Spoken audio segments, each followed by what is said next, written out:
from my book, The Power of a Hebrew Mother, there's a poem, I Love Ethiopia. I know why I love Ethiopia. It is when my husband is holding me in his arms, I feel the strength of Africa. I absorb the comfort of Mother Africa. She was born before my husband, and through him by the Spirit of Yah and his Son's atonement blood, I rose up to take my place in Ethiopia history. I am woman, a helpmate, receiver, and holder of African seeds and civilization's beginning. I love Ethiopia. Between the of African seeds and civilization's beginning, I love Ethiopia.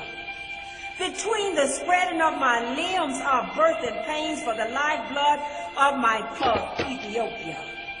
Between the spreading of my limbs are birth and pains for the lifeblood of my people, I hear their cry. Ethiopia, Ethiopia, I hear their cry. My arms are flung wide. I feel the cool brush of reeds blowing in the wind. The sea of reeds is opening and it is very wet. Revelation are coming up to the surface. I hear my people speaking in an ancient tongue. Ablak, Ablak. With my hands I brush the green grass hair of Africa. I know it is your dark, dusty skin, a mixed color that holds the waters of life. The longest river in the world is the long, long, long Nile River. Blue Nile and White Nile River are waterways for our people to remember ancestral waters and drink the history of Ethiopian Kush, Enoch, Methuselah, Noah, Yahushua, Yahuwah waters, and live. I love Ethiopia. The water in your eyes, my husband, man, are the tear waters in the eyes of Africa. Your light is the light of the world flowing from your veins like map markings, holding me between dark covers of distant lands. Ethiopia, Nubia, Congo, Syria, Leon, Sudan, Kenya, Nigeria, Kingdom of Kush, and here, my man, in America where we live. The warm drums of knowledge are heated by happy hands as they beat out an awakening message to the world. We are the forgotten people. We are coming home. Yah has sent for us. Some of us were lost, but now we are found. Remember, we were slaves. The two lights of the beginning of creation, sun and moon, created and hanging in their special places to give light to you, black man of Ethiopia, Kush in Africa. Your blood remember our homeland fires and yearns to return, but your minds remember that this is America. Your blood is here too. Generations of our children born are into our African culture. The color of your skin, glistening with sweat, is the anointing coming from you, reminding me to live.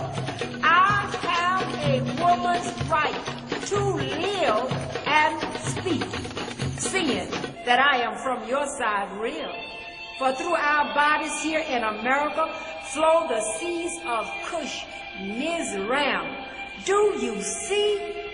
Africa is located everywhere. I love Ethiopia.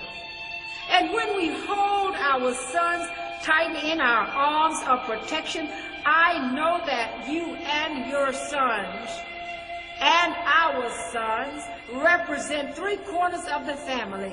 I am the fourth corner. You, my husband, is the knock on the door. I am the doorway through which scattered sheep return. Generations are springing forth from our spiritual loins. I love Ethiopia, Kush. For in my heart sits the kingdom of the universe.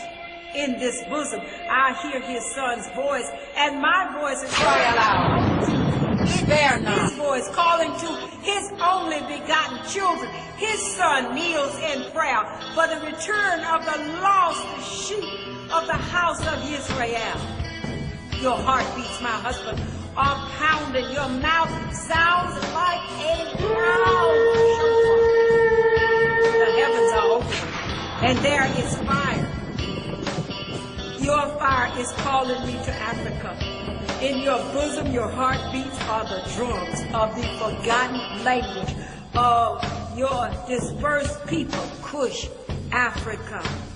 To be under the wings of your strong brown dog, bronze brass black arms, is to sit under the shade in our special delivery place where birthing blood flows out the seas of life, beginning again.